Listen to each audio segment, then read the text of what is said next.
and welcome back to my channel, Tomcat Stitchery. I'm Whitney here in my not yet finished filming studio. In fact, you can kind of see just out of frame over here the studs that will be the finished wall eventually. But for now, I just needed to be able to film. So wall color's gonna change. Here is my new desk that's kind of over here. This will obviously be in front of the camera or behind the camera. Whether or not it has a sewing machine on it or whatever, there's going to be some beautiful decoration, some cabinets going on behind me. A lot will be changing in this space, but for now, I just needed a nice big area so that I could show you guys my first Sew the Look of 2023, and very excited about this one. So happy Tuesday. Hope you guys are having a good Tuesday so far. Okay, let's get into this look because this is one that I've been wanting to make up for quite some time. You may also see Gidget, oh, she's under the desk right now, pop in and out a little bit. This is all, it stresses her out a little bit. You know, it's a new space. She doesn't know where she's supposed to be. So rest assured we'll get a nice comfy spot for her because my cutting table's in this area too. So I'll be back and forth between here and my sewing room quite frequently throughout the days during the work week. So she'll get it all figured out. We'll have nice comfy spaces for her. But let's talk about today's Sew the Look. All right, so this is a little different. Normally I go through Pinterest looks or online shops, that kind of thing, to find looks to recreate. But this one is actually an inspiration outfit from a commercial of all things. So my picture is not great. I was trying to like find a picture on the internet that you could see like most of the outfit. But this is I think it's a Citibank card, credit card that Dan Levy stars in. So it's like him taking a red eye, I don't know, he's checking into a hotel. So anyway, I was very taken with this outfit. I loved that it was classic. I loved the tailored effects of it. I loved the color story they were going, and I loved the juxtaposition of the more relaxed, like, not necessarily distressed, but the more relaxed, like, washed jeans with the tennis shoes, with the tailored coat, button up, and sweater. And knew that I wanted to recreate this look. And I actually had a couple pieces already in my wardrobe, and you've seen me wear it, the sweater and the shirt a few times. Love the outfit. It's one that I've gone out on a couple of date nights with. Yeah, it's a good one. And the plus is the only thing that I had to recently make is the coat. So we'll talk about that very, very last. All right, so the basis of this, again, there was just something about it. Nothing is mind-blowing by the putting together of this outfit. I think what spoke to me the most was probably the colors, because they are in my color palette. I loved the warm, his coat was more brown, like a camel that went orange with like orange undertones as opposed to a camel with golden undertones, which are both in my color palette, but I was pulled to the fact it was that with the bright orange and then with the navy. I just loved that whole color story that was going on. So to recreate this look, I first went to my closet. Here, we'll pull the coat off for a minute.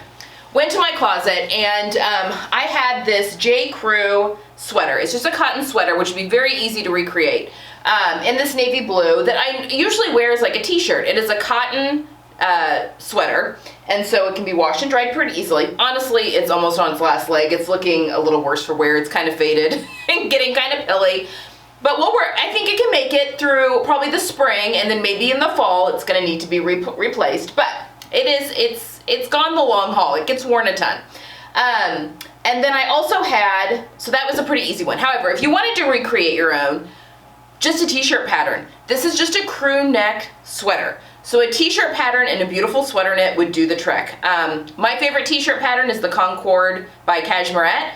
I can just get it to fit me well, and I wouldn't make any adjustments to it. I would just make sure I was using a pretty stretchy, a high stretch percentage sweater knit when I made this, but I wouldn't make any change. I wouldn't size up. I wouldn't make any changes because this honestly fits me like a t-shirt when I don't have anything underneath it, and I wear it without stuff underneath it quite a bit as well.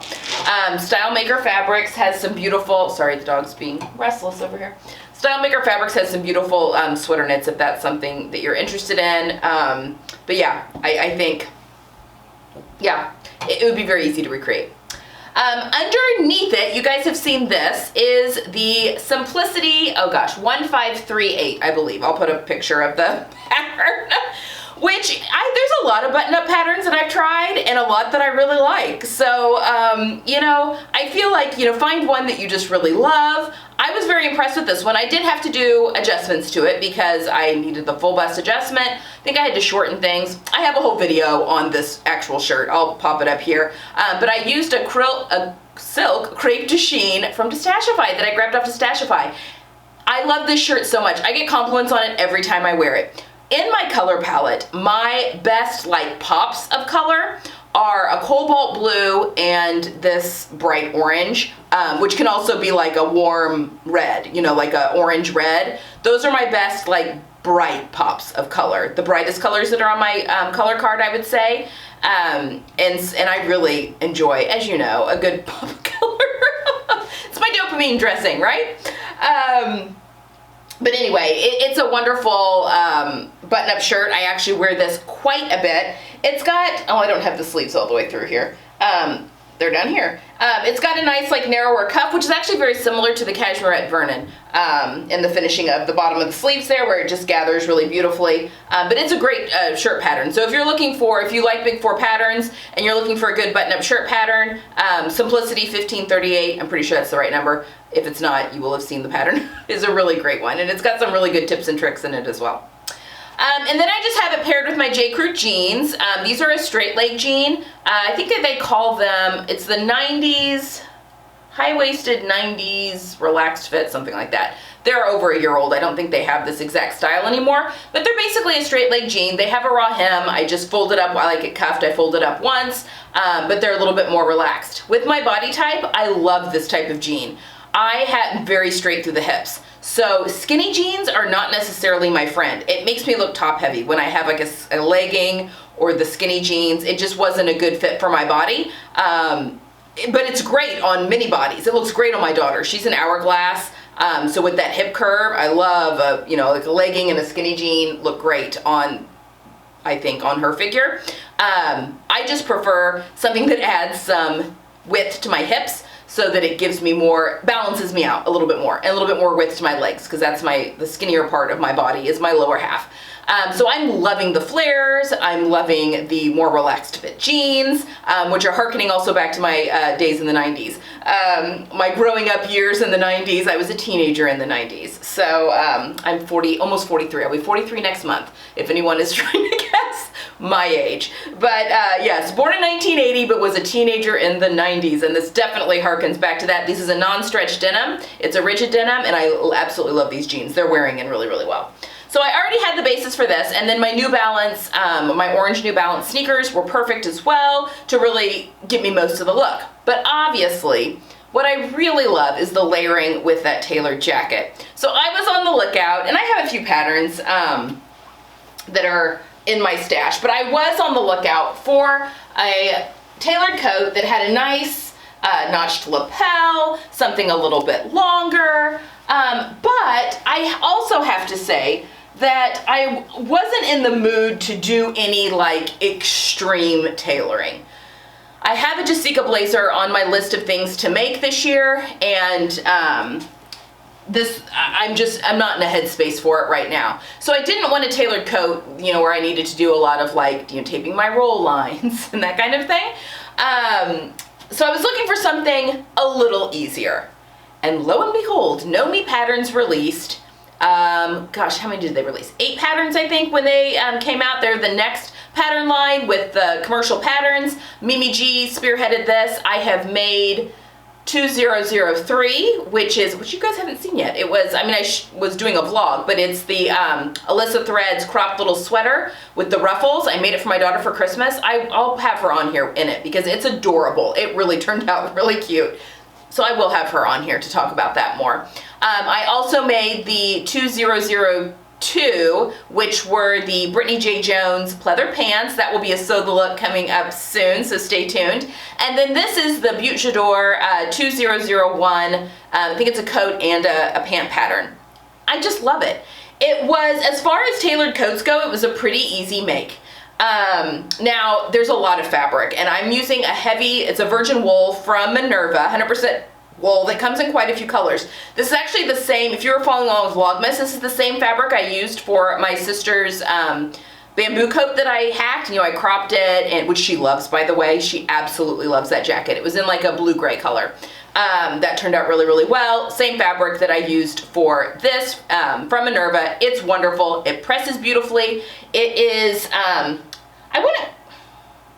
it's kind of boiled wool-ish, but it's not knitted. So it doesn't have any like give or stretch, but it's like it's almost felted, like a, kind of like a, it's not a Melton because it's got more texture than a Melton wool has, but anyway, it doesn't fray, which is lovely. So it made pressing seams really, really easy. In fact, I cut this out and fused it, put the interfacing on one day, and then was able to sew it up and finish a bomber jacket for Ginny all in one day.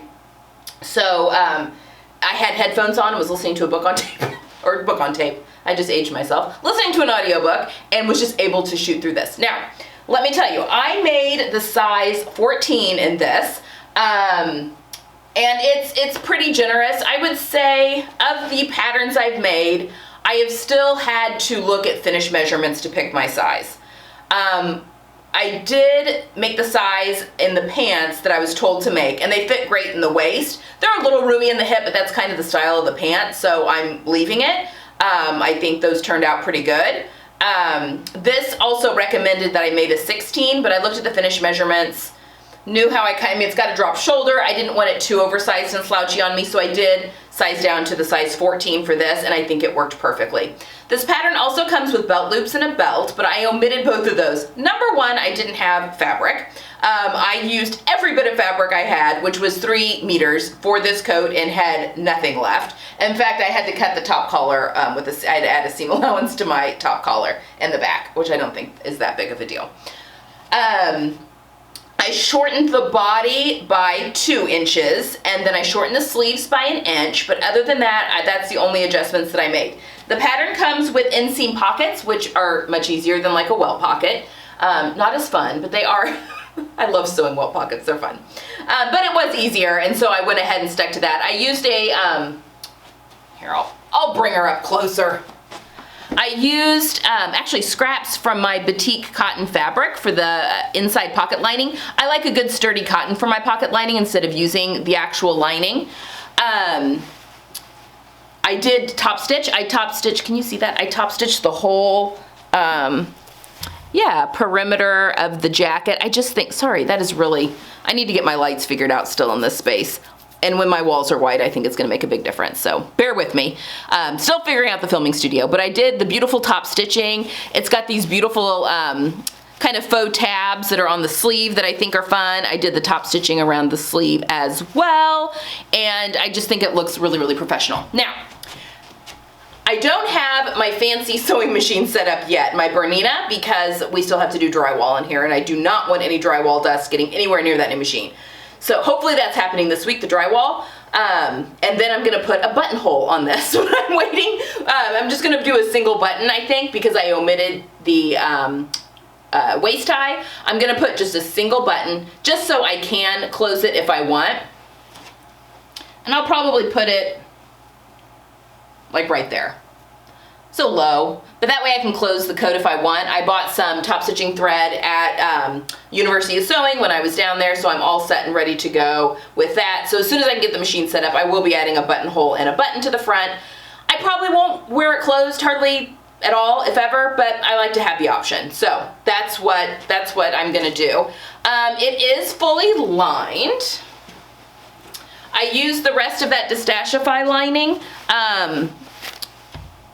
that I got, oh gosh, last month I guess, which works great, but I didn't have enough for the sleeves. So I had to go with some leftover, it's just a silk jacquard that I had in my stash, and I had just enough for the sleeves. I lined my sister's Butterick coat that I did the sew along for, I lined it with this fabric. I had just enough left over for the sleeves, and you know, that's fine. But I think that the lining looks really good with the outside of this coat. But like I mentioned, I did have to cut my outer collar. Gosh, sorry for those shadows. Noted for next time. But I did have to cut my outer collar on the seam, but it's in the back, and I think that's fine. And Minerva now has these cute little tags. This is the new Minerva's new their new brand, and then it says #Minerva Makers on the back. Isn't that cute? So this is a make for the Minerva Network, so that will be on, this coat will be on their site here pretty soon. But all in all, folks, number one, I feel like I have brought my Dan Levy outfit dreams to fruition. I'm feeling very good about this outfit, very confident in this outfit, and I'm very excited about this coat. I needed a longer coat in my color palette. I made the Ramada coat from by Hand London a few years ago now, but it's in a pale gray, and that is like a big no-no color for me.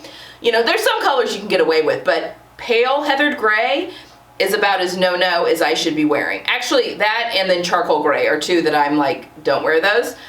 They do no favors for me whatsoever, but they're great on my daughter. So my daughter has inherited the Ramada coat as a long coat for, you know, when she's gonna wear longer dresses and stuff. And while this isn't fitted quite as much like that, this does work for some of my longer dresses for church. Also, I love it over pants. I think over a pair of wide leg pants would be beautiful. Yeah, I mean, and this is like a great neutral for my wardrobe as well. So very pleased with my Nomi 2001 coat pattern. It's a good one. And a pretty easy sew. So very, very pleased with how all that turned out. Okay, guys, I think that's all I have for today. I hope you've enjoyed this first Sew the Look of 2023. Now, on Friday, I am going to have one of my 10 ready-to-wear winter looks and patterns and fabrics to recreate them for yourself, which will obviously be the basis for my sew-alongs going forward. So a few of those looks I will be recreating not sew-alongs, as Sew the Looks going forward. I really want to get the Parker Ponte sew-along started on Sunday, but it really depends on my workmen and their schedule. I don't have room to film in my sewing room right now because I have so much crap. I can sew in my sewing room, but I don't have room to set up the cameras around and lights around me. So, because I've just got crap in there right now because it's all been pulled from this space over into that, which is also why I'm filming prematurely in my filming space. So, bear with me. It is coming. I have the fabric and the patterns all printed and all ready to go. I'm just waiting on my workmen. So electricians come back today as I'm filming this on Monday, and then hopefully we'll get the drywall guys scheduled shortly after that, and then my husband and I are going to be doing some serious painting. So something will be coming to you on Sunday. It may be me doing some mending. It might be the Parker Ponte sew-along. Rest assured, Parker Ponte sew-along is coming just as soon as I can get. As always, this kind of stuff just takes a lot longer than we anticipate. So that's all I have for today, guys. Have a great Tuesday. I hope you get some sewing in, and I will see you guys again on Friday. Bye!